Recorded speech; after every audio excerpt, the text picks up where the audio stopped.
সুদের কাজ একটু বাকি পরনে থাকবে তখন নাই মাসি খেয়ে দিতেছে তেলে পিন্দিতে জুতের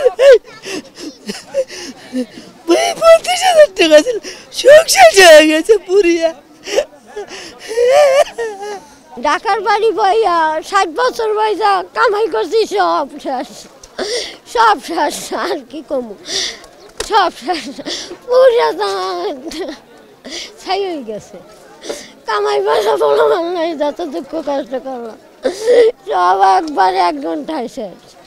আর কি কিছু নেই গো আমাদের ঘরে আজকে কি খামো টাকাও আসলে সে টাকাগুলোও পুড়ে গেছে 5,000 টাকা কিছু নেই কেউ ঘরে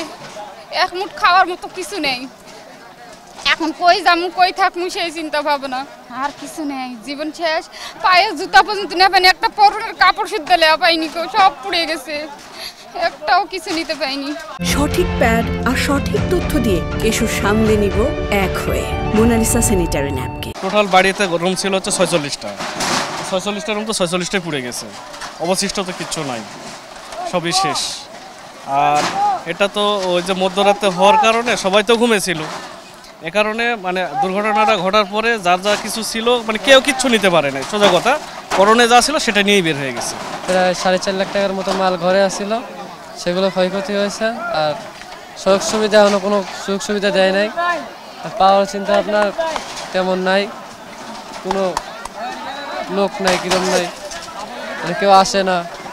দিব কি না দিব বলতে পারলাম না এটা শিওর অনেক প্রায় 3টা 3:30টার দিকে বাসায় আমি ঘুমিয়ে রয়েছি আমার বোন যে বলতেছে আগুন লাগছে পরে আইসা দিই যে অবস্থা কোনো মাল সামানে বার করার মতো কোনো সিস্টেম নেই পরে এই অবস্থা খালি আমার বোন রেলে আমি চলে গেছি ট্রেনের স্পিডারটা ফুটে গেল গা ওসম লাইনটা গেল গা যাওয়ার পরে আমরা মনে করি আমার ঘরটা হলক হয়ে গেল গা আলুতে পরে মনে করি আমরা আবার শুয়ে পড়লাম কারেন্ট নাই 2 মিনিট পর কারেন্ট আইছে কারেন্ট আওয়া আর আগুন ধরা